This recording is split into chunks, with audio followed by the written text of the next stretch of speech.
Título 6. Das questões e processos incidentes. Capítulo 1. Das questões prejudiciais. Artigo 92. Se a decisão sobre a existência da infração depender da solução de controvérsia que o juiz repute séria e fundada sobre o estado civil das pessoas, o curso da ação penal ficará suspenso até que no juízo cível seja a controvérsia dirimida por sentença passada em julgado, sem prejuízo, entretanto, da inquirição das testemunhas e de outras provas de natureza urgente. Parágrafo único. Se for o crime de ação pública, o Ministério Público, quando necessário, promoverá a ação civil ou prosseguirá na que tiver sido iniciada, com a citação dos interessados. Artigo 93. Se o reconhecimento da existência da infração penal depender de decisão sobre questão diversa da prevista no artigo anterior, da competência do juízo cível, e se neste houver sido proposta a ação para resolvê-la, o juiz criminal poderá, desde que essa questão seja de difícil solução e não verse sobre direito cuja prova a lei civil limite, suspender o curso do processo após a inquirição das testemunhas e realização das outras provas de natureza urgente.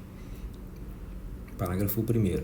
O juiz marcará o prazo da suspensão, que poderá ser razoavelmente prorrogado se a demora não for imputável à parte.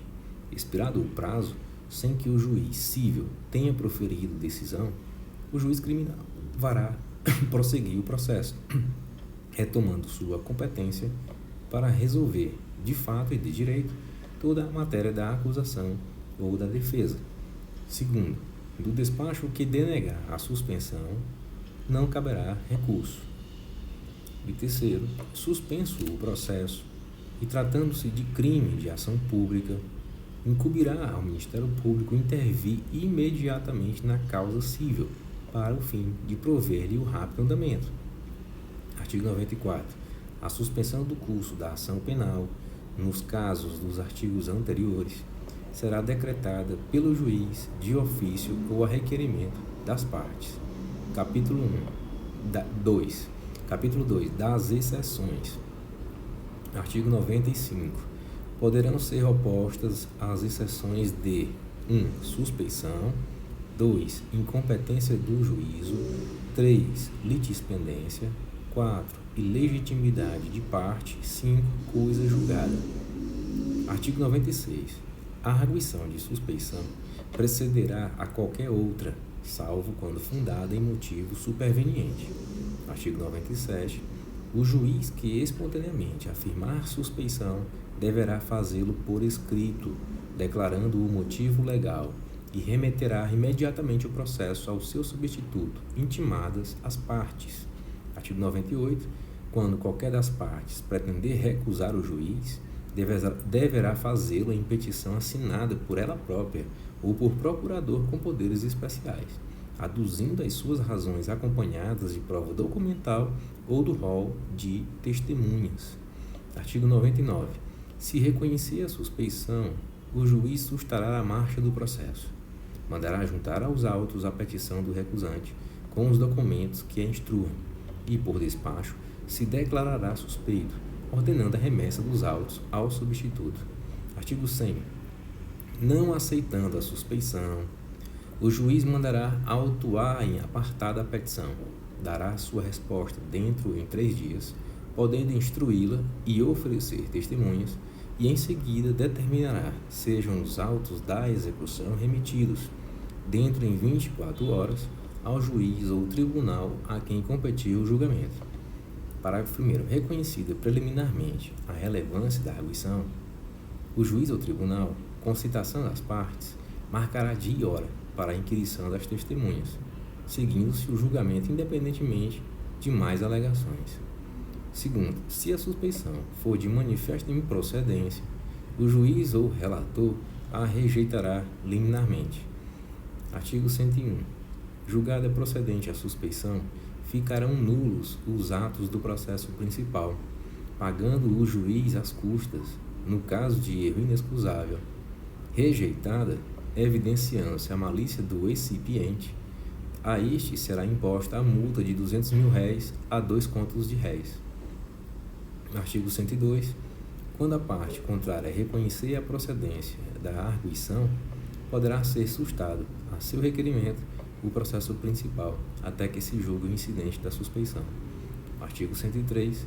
No Supremo Tribunal Federal e nos tribunais de apelação, o juiz que se julgar suspeito deverá declará-lo nos autos e, se for revisor, passar o feito ao seu substituto na ordem da precedência, ou, se for o relator, apresentar os atos em mesa para nova distribuição. Parágrafo 1º. Se não for relator nem revisor, o juiz que houver de dar-se por suspeito deverá fazê-lo verbalmente, na sessão de julgamento, registrando-se na ata a declaração. Segundo, se o presidente do tribunal se der por suspeito, competirá ao seu substituto designar dia para o julgamento e presidi-lo. Terceiro, observar-se-á, quanto à arguição de suspeição pela parte, o disposto nos artigos 98 a 101, no que lhe for aplicável, atendido, se o juiz a reconhecer, o que estabelece esse artigo. Parágrafo 4º. A suspeição, não sendo reconhecida, será julgada pelo Tribunal Pleno, funcionando como relator o presidente. Parágrafo 5º. Se o recusado for o presidente do tribunal, o relator será o vice-presidente. Artigo 104. Se for arguida a suspeição do órgão do Ministério Público, o juiz, depois de ouvi-lo, decidirá sem recurso, podendo antes admitir a produção de provas no prazo de 3 dias. Artigo 105. As partes poderão também arguir de suspeitos os peritos, os intérpretes e os serventuários ou funcionários de justiça, decidindo o juiz de plano e sem recurso, à vista da matéria alegada, a prova imediata. Artigo 106. A suspeição dos jurados deverá ser arguida oralmente, decidindo de plano do presidente do tribunal do júri, que a rejeitará se negada pelo recusado. Não for imediatamente comprovada, o que tudo constará da ata. Artigo 107.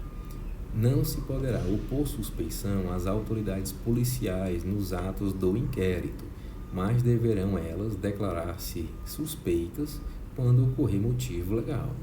Artigo 108. A exceção de incompetência do juízo poderá ser oposta verbalmente ou por escrito no prazo de defesa. Parágrafo 1º. Se ouvido o Ministério Público for aceita a declinatória, o feito será remetido ao juiz competente, onde, ratificados os atos anteriores, o processo prosseguirá. Segundo, recusada a incompetência, o juiz continuará no feito, fazendo tomar por termo a declinatória, se formulada verbalmente. Artigo 109.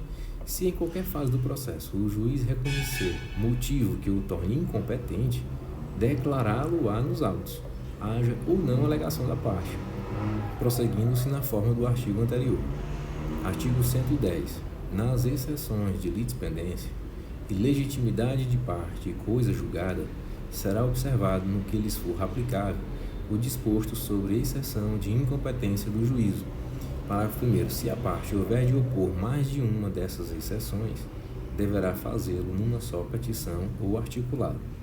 Parágrafo 2º. A exceção de coisa julgada somente poderá ser oposta em relação ao fato principal que tiver sido objeto da sentença. Artigo 111. As exceções serão processadas em autos apartados e não suspenderão, em regra, o andamento da ação penal. Capítulo 3. Das incompatibilidades e impedimentos.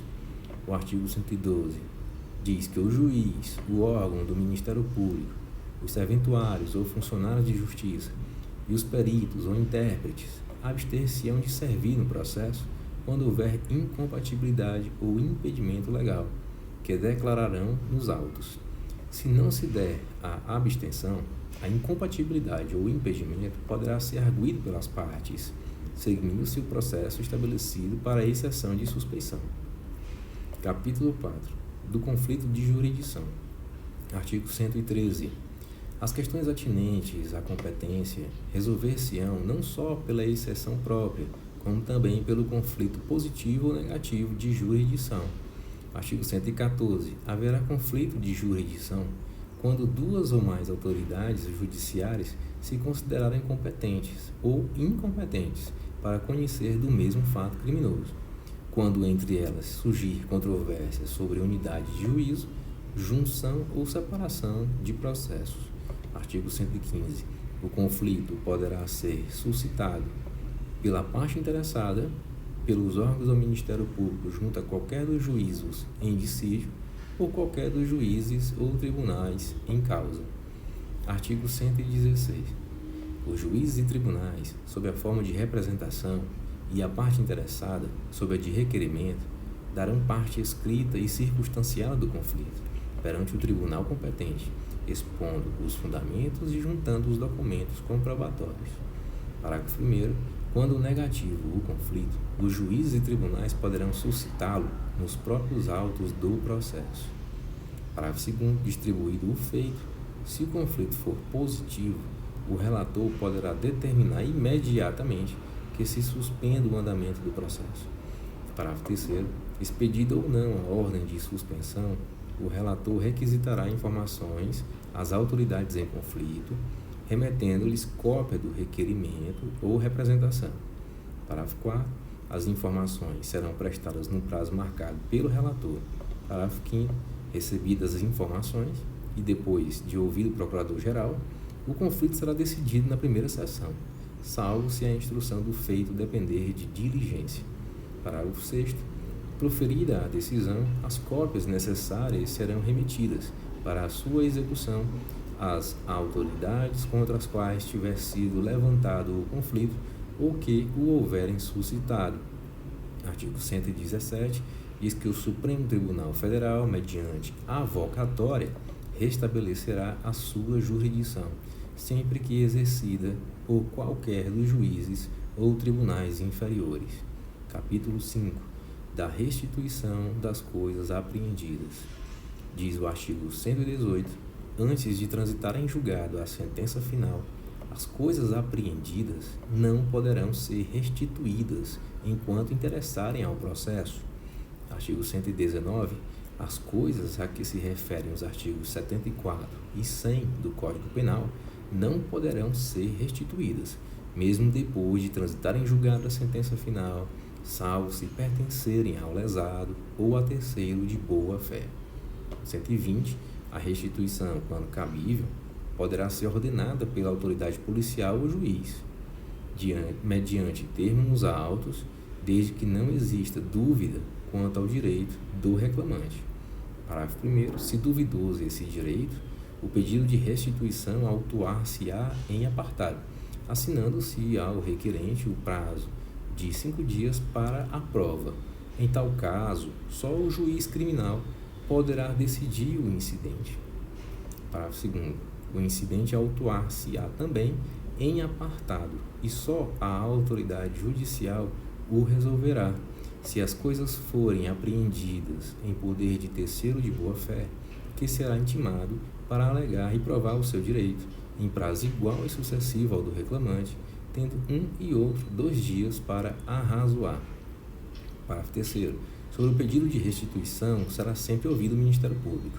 Parágrafo 4º.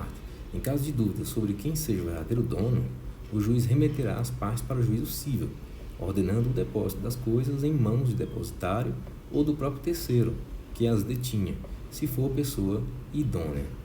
Parágrafo 5º diz que, tratando-se de coisas facilmente deterioráveis, serão avaliadas e levadas a leilão público, depositando-se o dinheiro apurado ou entregues ao terceiro que as detinha, se este for pessoa idônea e assinar termo de responsabilidade. Artigo 121. No caso de apreensão de coisa adquirida com os proventos da infração, aplicar-se o disposto no artigo 133 e seu parágrafo. Artigo 122.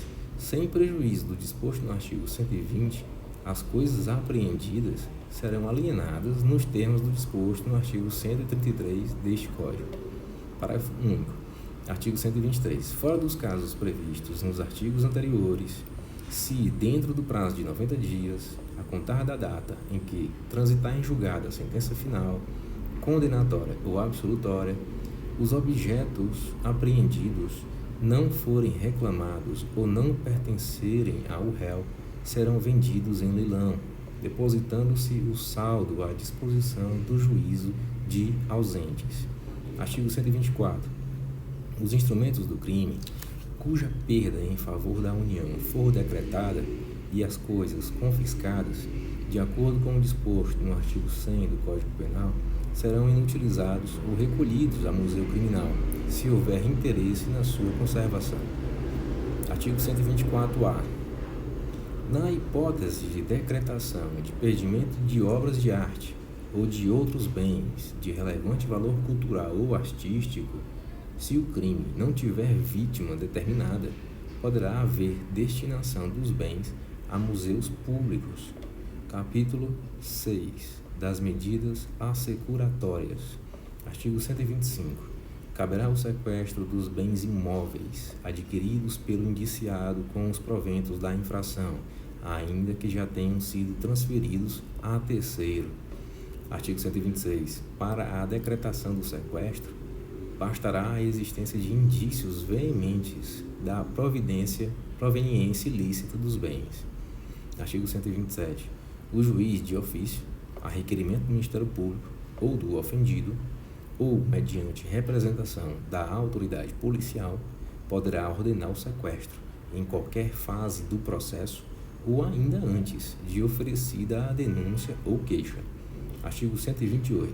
Realizado o sequestro, o juiz ordenará a sua inscrição no registro de imóveis. Artigo 129. O sequestro autuar-se-á em apartado e admitirá embargos de terceiro.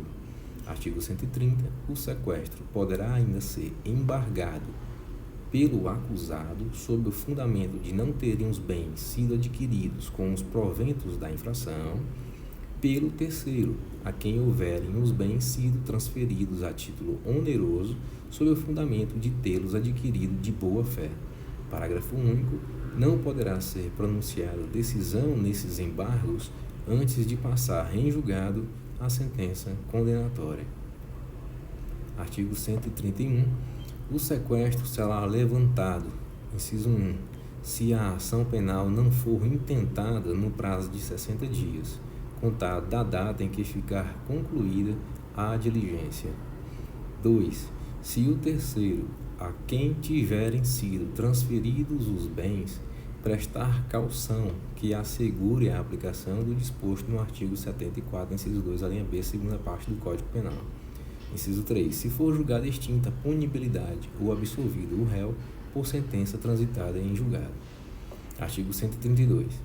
Proceder-se-á ao sequestro dos bens móveis se, verificadas as condições previstas no artigo 126, não for cabível a medida regulada no capítulo 11 do título 7 deste livro. Artigo 133. Transitada em julgado a sentença condenatória, o juiz de ofício ou a requerimento do interessado ou do Ministério Público determinará a avaliação e a venda dos bens em leilão público cujo perdimento tenha sido decretado. Parágrafo 1º. Do dinheiro apurado será recolhido aos cofres públicos o que não couber ao lesado ou a terceiro de boa-fé. Parágrafo 2º. O valor apurado deverá ser recolhido ao Fundo Penitenciário Nacional, exceto se houver previsão diversa em lei especial. Artigo 133-A.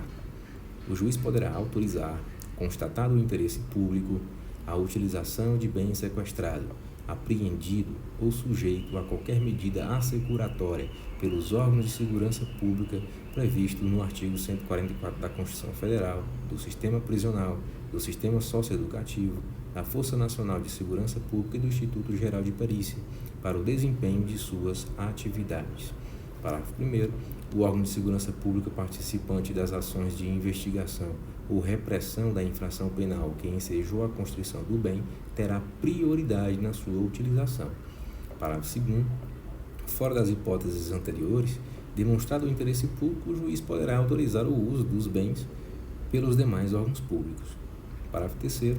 Se o bem a que se refere o caput deste artigo for veículo, embarcação ou aeronave, o juiz ordenará à autoridade de trânsito ou órgão de registro e controle a expedição de certificado provisório de registro e licenciamento em favor do órgão público beneficiário, o qual estará isento do pagamento de multas, encargos e tributos anteriores à disponibilização do bem para a sua utilização, que deverão ser cobrados de seu responsável. Parágrafo 4º. Transitada em julgado a sentença penal condenatória, com a decretação do perdimento dos bens, ressalvado o direito do lesado ou terceiro de boa-fé, o juiz poderá determinar a transferência definitiva da propriedade ao órgão público beneficiário ao qual foi custodiado o bem. Artigo 134. A hipoteca legal sobre os imóveis do indiciado poderá ser requerida pelo ofendido em qualquer fase do processo, desde que haja certeza da infração e indícios suficientes da autoria. O 135 diz que, pedida a especialização mediante requerimento em que a parte estimará o valor da responsabilidade civil e designará e estimará o imóvel ou imóveis que terão de ficar especialmente hipotecados, o juiz mandará logo proceder ao arbitramento do valor da responsabilidade e à avaliação do imóvel ou imóveis. Parágrafo 1º.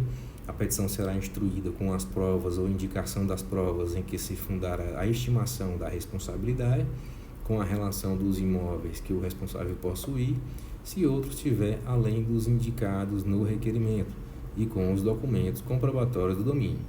Parágrafo 2º. O arbitramento do valor da responsabilidade e a avaliação dos imóveis designados far-se-ão por perito nomeado pelo juiz, onde não houver avaliador judicial, sendo-lhe facultada a consulta dos autos do processo respectivo.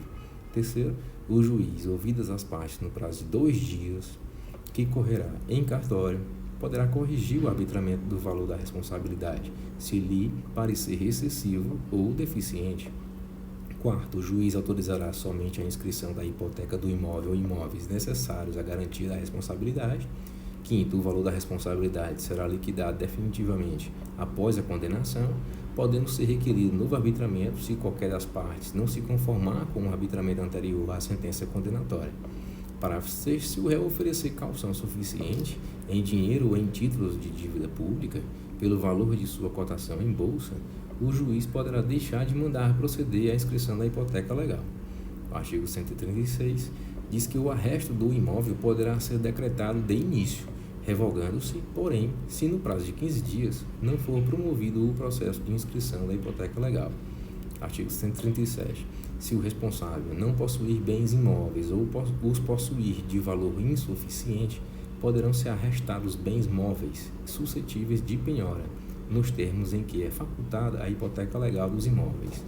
Parágrafo 1º. Se esses bens forem coisas fungíveis e facilmente deterioráveis, proceder-se-á na forma do parágrafo 5º do artigo 120. Segundo, das rendas dos bens móveis poderão ser fornecidos recursos arbitrados pelo juiz para a manutenção do indiciado e de sua família. Artigo 138. O processo de especialização da hipoteca e do arresto correrão em auto apartado. Artigo 139. O depósito e a administração dos bens arrestados ficarão sujeitos ao regime do processo civil. Artigo 140. As garantias do ressarcimento do dano alcançarão também as despesas processuais e as penas pecuniárias, tendo preferência sobre estas a reparação do dano ao ofendido. Artigo 141. O arresto será levantado ou cancelada a hipoteca se por sentença irrecorrível o réu for absolvido ou julgada extinta a punibilidade. Artigo 142. Caberá ao Ministério Público promover as medidas estabelecidas nos artigos 134 e 135, se houver interesse da Fazenda Pública ou se o ofendido for pobre e o requerer. 143. Passando em julgado a sentença condenatória, serão os autos de hipoteca ou arresto remetidos ao juiz do cível.